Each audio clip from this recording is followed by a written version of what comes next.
भारत और जापान का संबंध, यह संबंध सूर्य की प्रथम किरण से प्रारंभ होकर के और सूर्यवंश की राजधानी उत्तर प्रदेश को एक आत्मीय संवाद के साथ जोड़ती है और उसी संवाद की कड़ी को आगे बढ़ाने के लिए भारत के यशस्वी प्रधानमंत्री आदरणीय श्री नरेंद्र मोदी जी के मार्गदर्शन में भारत आज जिन ऊंचाइयों को प्राप्त कर रहा है, भारत और जापान के द्विपक्षीय संबंध और मजबूत हो सकें, बिजनेस रिलेशन हम सब के बीच में इस साझेदारी को और मजबूती के साथ आगे बढ़ा सकें, उसे मजबूती के साथ आगे बढ़ाने में भारत की आबादी के सबसे बड़े राज्य उत्तर प्रदेश की क्या भूमिका हो सकती है, उस भूमिका को आप सबके सम्मुख रखने के लिए मैं आज जापान की राजधानी टोक्यो में आप सबके साथ संवाद कर रहा हूं और मुझे प्रसन्नता है कि आप सब ने हमारे भारत की माननीय राजदूत और अन्य इंडस्ट्री लीडर्स के साथ इस कार्यक्रम में उनके आमंत्रण पर उपस्थित हुए हैं। मैं आप सबका इस अवसर पर उत्तर प्रदेश सरकार की ओर से हृदय से स्वागत करता हूं, अभिनंदन करता हूं।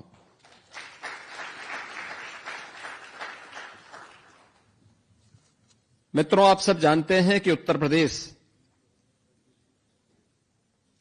सूर्यवंश के राजा भगवान श्री राम की पावन जन्मस्थली है और इसी परंपरा को आगे बढ़ाने वाले भगवान बुद्ध की भी पावन धरा उत्तर प्रदेश है। भगवान बुद्ध से जुड़े हुए दुनिया के अंदर सर्वाधिक महत्वपूर्ण स्थल उत्तर प्रदेश में ही स्थित है। उनका जो राज्य था कपिलवस्तु, वह उत्तर प्रदेश में है। उन्होंने प्रथम उपदेश जिस पावन धरा पर दिया था वह सारनाथ उत्तर प्रदेश में है। महात्मा बुद्ध ने सर्वाधिक चातुर्मास जिस धरती पर व्यतीत किए थे वह श्रावस्ती उत्तर प्रदेश में है। भगवान बुद्ध ने अपना अंतिम महापरिनिर्वाण जिस धरा पर किया था वह कुशीनगर भी उत्तर प्रदेश में है। इसके अलावा कौशाम्बी, संकिसा और इस प्रकार के अनेक महत्वपूर्ण स्थल जो भगवान बुद्ध से जुड़े हुए हैं, यह उत्तर प्रदेश में है। और आज उत्तर प्रदेश के अंदर स्पिरिचुअल टूरिज्म को आगे बढ़ाने के लिए प्रधानमंत्री मोदी जी के नेतृत्व में रामायण सर्किट के साथ साथ बौद्ध सर्किट के कार्यक्रम को सफलतापूर्वक हमारी सरकारें उत्तर प्रदेश के अंदर प्रभावी ढंग से आगे बढ़ाने का कार्य कर रही है। जब भगवान राम की बात होगी, भगवान बुद्ध की बात होगी, तो स्वाभाविक रूप से इन दोनों का संबंध सूर्य वंश की उस महान परंपरा से है जिस सूर्य की प्रथम किरण का उदय होने का इंतजार हमेशा जापान वासियों को होता है। और मैं इस अवसर पर सूर्य वंश से जुड़े हुए इन दोनों महान विभूति की इस पावन धरा की ओर से आप सभी का मैं हृदय से अभिनंदन करता हूं, स्वागत करता हूं।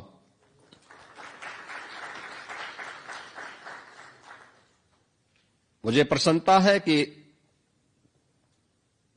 भारत के यशस्वी प्रधानमंत्री श्री नरेंद्र मोदी जी के गत वर्ष की यात्रा के उपरांत भारत और जापान के बीच में अनेक मुद्दों पर एक दूसरे के सहयोग के कार्यक्रम आगे बढ़े हैं। और उत्तर प्रदेश की जब मैं बात करता हूं तो भारत की आबादी का सबसे बड़ा राज्य उत्तर प्रदेश है। भारत की आबादी का 25 करोड़ की आबादी अकेले उत्तर प्रदेश में निवास करती है। जितनी बड़ी आबादी है उतनी ही बड़ी चुनौतियां भी हैं, और जितनी बड़ी चुनौतियां हैं उतनी बड़ी संभावनाएं भी उत्तर प्रदेश के अंदर हम सबको देखने को मिलती है। और उन संभावनाओं को जमीनी धरातल पर उतारने का पिछले 9 वर्ष के अंदर हमें सौभाग्य प्राप्त हुआ है। आज उसका परिणाम हम सबके सामने है। पिछले 9 वर्ष में भारत के अंदर सबसे तेज गति से बढ़ने वाले राज्य के रूप में, आर्थिक रूप से आगे बढ़ने वाले राज्य के रूप में उत्तर प्रदेश ने अपने आप को स्थापित किया है। और 9 वर्ष में उत्तर प्रदेश ने अपनी अर्थव्यवस्था को 3 गुना करने में सफलता प्राप्त की। प्रति व्यक्ति आय को लगभग 3 गुना करने में सफलता प्राप्त की। भारत की अर्थव्यवस्था में कभी उत्तर प्रदेश एक बीमारू राज्य माना जाता था। आज उत्तर प्रदेश बीमारू राज्य नहीं, बल्कि भारत की इकोनॉमी का ब्रेक थ्रू बनकर के एक ग्रोथ इंजन के रूप में भारत के विकास में अपना योगदान देने के लिए पूरी मजबूती के साथ खड़ा है। आबादी बड़ी है, लेकिन उत्तर प्रदेश की भूमि उतनी ही उर्वरा भी है। भारत की कुल कृषि योग्य भूमि का केवल 11% उत्तर प्रदेश के पास है, लेकिन भारत के खाद्यान्न उत्पादन का उत्तर प्रदेश 21% उत्पादन अकेले उत्तर प्रदेश करता है। यानी भारत का फूड बास्केट के रूप में उत्तर प्रदेश जाना जाता है। स्वाभाविक रूप से उत्तर प्रदेश के अंदर इस फील्ड में वैल्यू एडिशन की अनंत संभावनाएं हैं।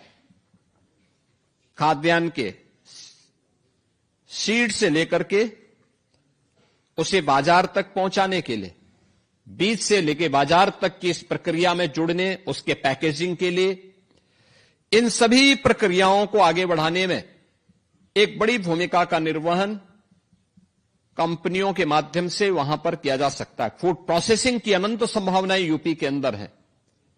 उन संभावनाओं को, वेयर हाउसिंग एंड लॉजिस्टिक की नई संभावनाओं को भी उत्तर प्रदेश आगे बढ़ाता है। भारत के अंदर सबसे अधिक जल संसाधन वाला राज्य भी उत्तर प्रदेश है। यानी जल संसाधन आज के दिन पे, और मीठा जल, यह जल इतना मीठा है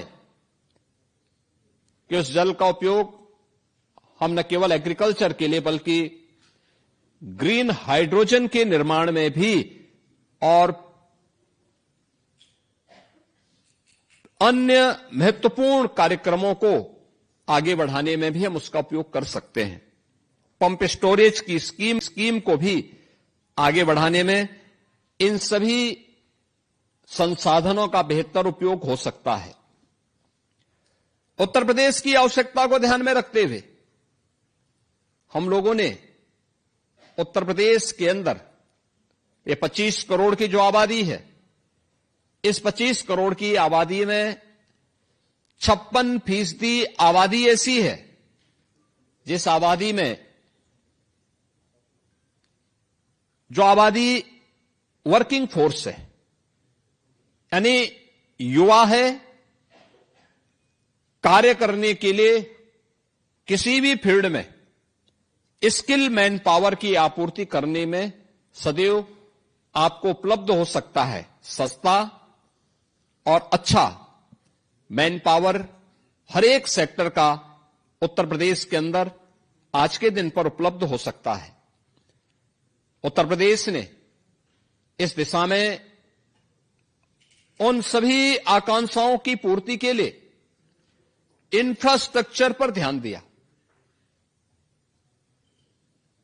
पिछले 9 वर्ष के अंदर अनेक एक्सप्रेसवे उत्तर प्रदेश के अंदर स्थापित हुई। ये एक्सप्रेसवे जो पहले उत्तर प्रदेश का शेयर जिसमें बहुत कम हुआ करता था, आज भारत की एक्सप्रेसवे की 95% अकेले उत्तर प्रदेश के पास है। भारत का सबसे बड़ा रेल नेटवर्क उत्तर प्रदेश के पास है। भारत के अंदर eastern and western dedicated freight corridor का जंक्शन उत्तर प्रदेश के पास है।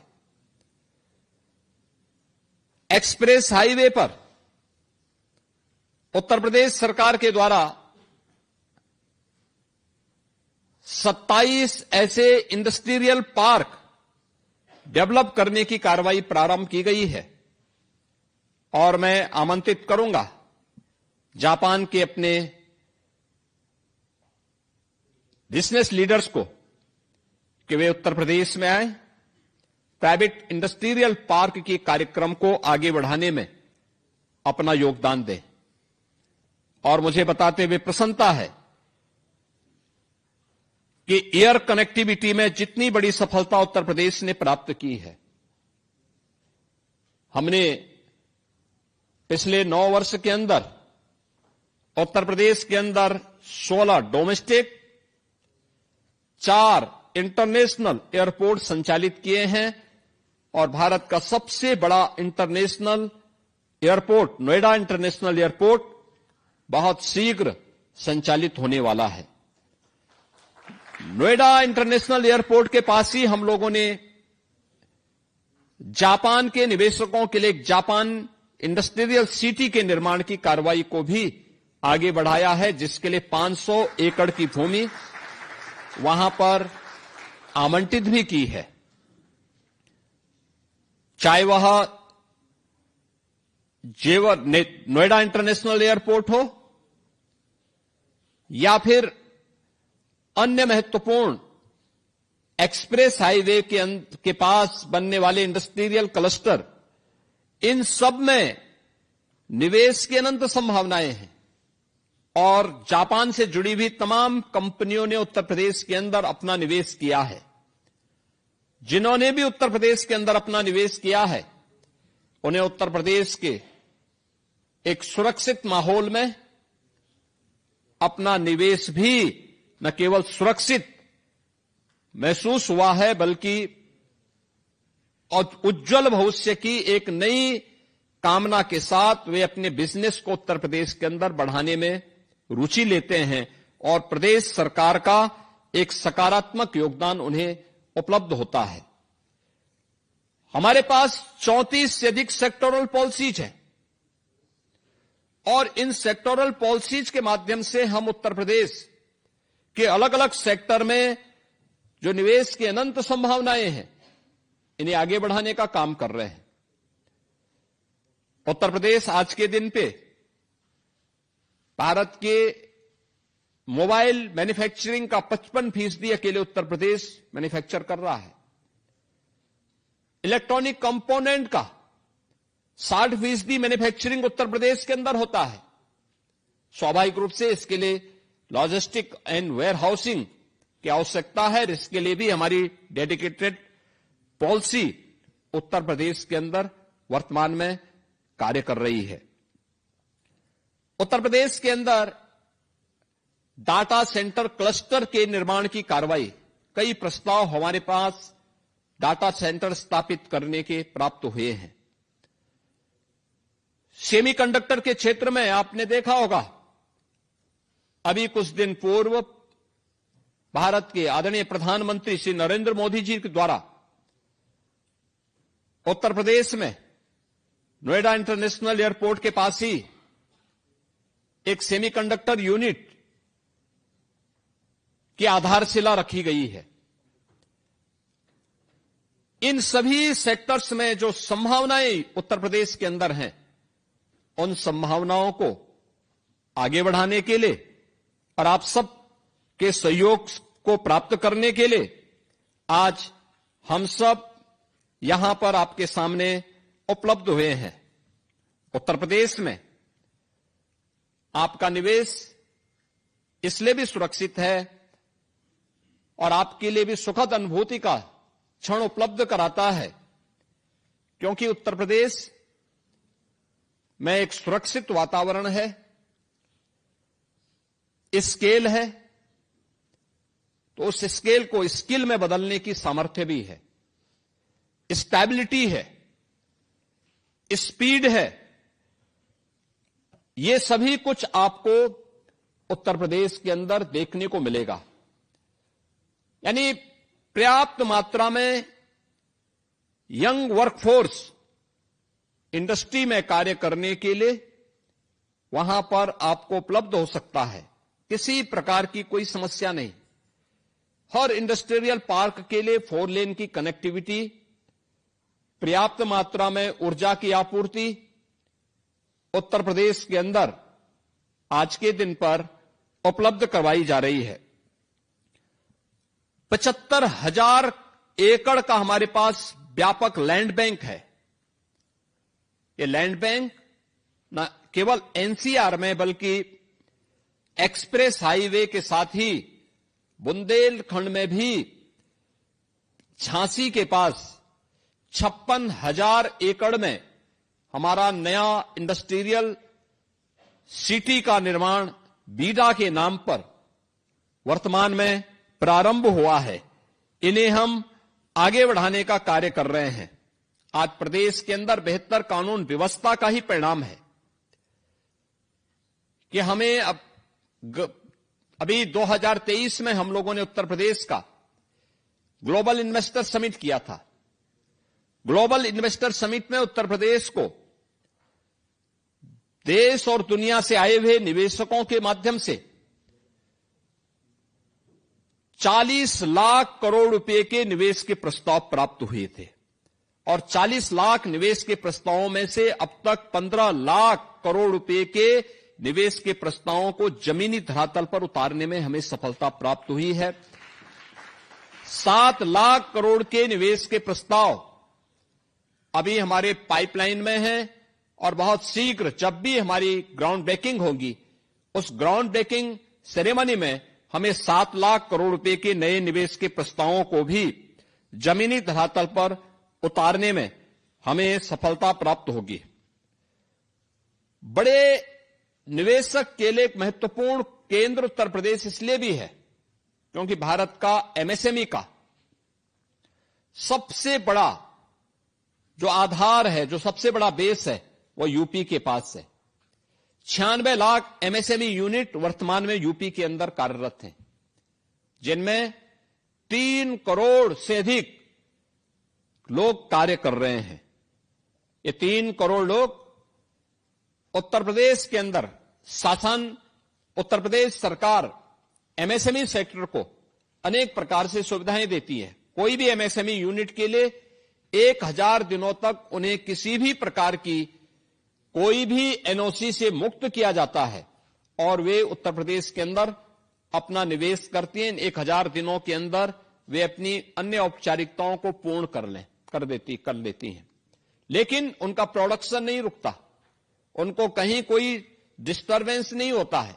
हां, गवर्नमेंट के स्तर पर उन्हें प्रोत्साहित करने के लिए बहुत सारे इंसेंटिव प्रदान किए जाते हैं और गवर्नमेंट के स्तर पर उनको दिए जाने वाले इन सहयोग के क्रम में हम उन्हें टेक्नोलॉजी के साथ, डिजाइन के साथ, मार्केट के साथ और एक्सपोर्ट के साथ जोड़ने में उन्हें अपना भरपूर मदद भी उपलब्ध करवाते हैं।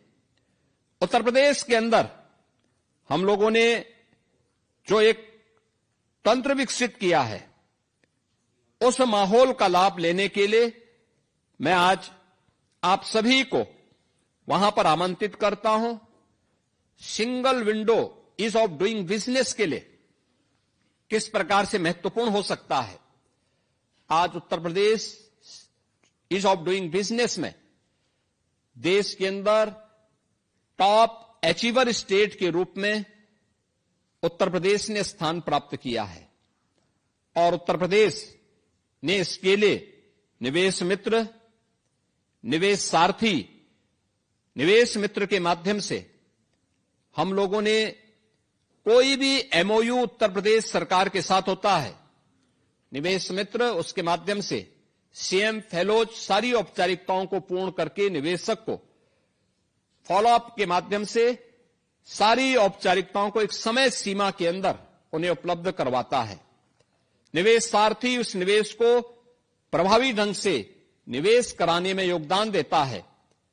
तो इसके साथ ही उत्तर प्रदेश के अंदर अन्य कार्यों को आगे बढ़ाने के लिए निवेश सफलतापूर्वक हो गया है, तो सफलतापूर्वक हुए उस निवेश को गवर्नमेंट के स्तर पर जो भी इंसेंटिव संबंधित इन्वेस्टर को उपलब्ध करवाए जाने हैं, इस समय से उपलब्ध कराने वाले अग्रणी राज्यों में उत्तर प्रदेश आज के दिन पर वहां पर जाना जा रहा है। हर एक सेक्टर में, एजुकेशन में, मेडिकल हेल्थ में, सेमीकंडक्टर क्षेत्र में, डाटा सेंटर क्लस्टर की स्थापना करने के क्षेत्र में, renewable energy and hydrogen energy के क्षेत्र में भी उत्तर प्रदेश में निवेश की अनंत संभावनाएं हैं और इन अनंत संभावनाओं को आगे बढ़ाने के लिए उत्तर प्रदेश आज जापान के आप सभी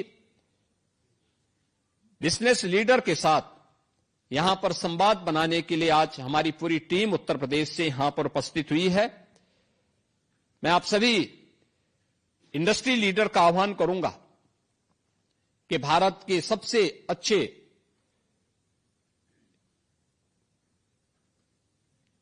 इन्वेस्टमेंट के ड्रीम डेस्टिनेशन के रूप में आज जाने जाने वाले उत्तर प्रदेश के अंदर आप लोग अपना निवेश करें।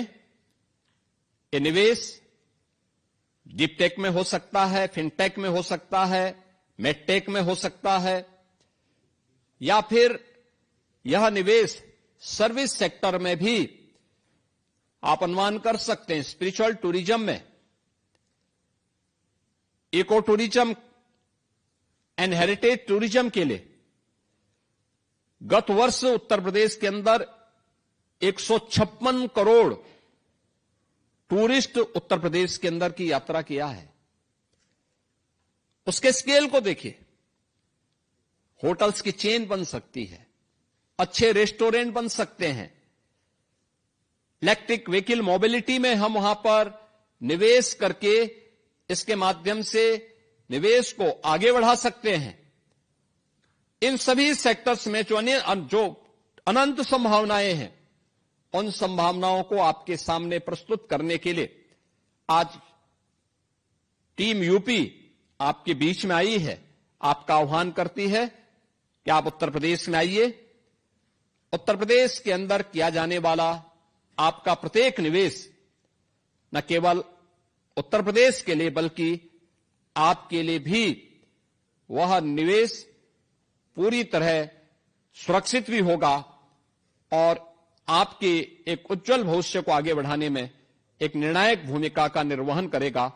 आज के इस अवसर पर मैं एक बार फिर से इतनी बड़ी संख्या में आप सब आज यहां पे बिजनेस लीडर्स एक साथ जापान की राजधानी की टोक्यो में यहां पर उपस्थित हुए हैं। मैं इसके लिए भारत की जापान में एम्बेसडर सुश्री नगमा मलिक जी को, उनकी पूरी टीम को, भारत जापान बिजनेस कोऑर्डिनेशन से जुड़े हुए जितने भी हमारे पदाधिकारी हैं, उन सबको मैं हृदय से धन्यवाद देता हूं और विश्वास करता हूं कि हम सभी लोग मिलकर के इन निवेश की संभावनाओं को आगे बढ़ाने में अपना योगदान देंगे। मैं आप सभी को उत्तर प्रदेश की यात्रा के लिए भी आमंत्रित करता हूं कि आप उत्तर प्रदेश में आएं और बिजनेस के साथ साथ उत्तर प्रदेश के स्पिरिचुअल टूरिज्म से जुड़े हुए स्थलों को एक बार आप अवलोकन करें, उन्हें देखें और उनमें भविष्य की उन संभावनाओं को भी टटोलें जो आपके सुरक्षित निवेश के लिए एक उत्तम स्थल के रूप में आपको देखने को मिलेंगे।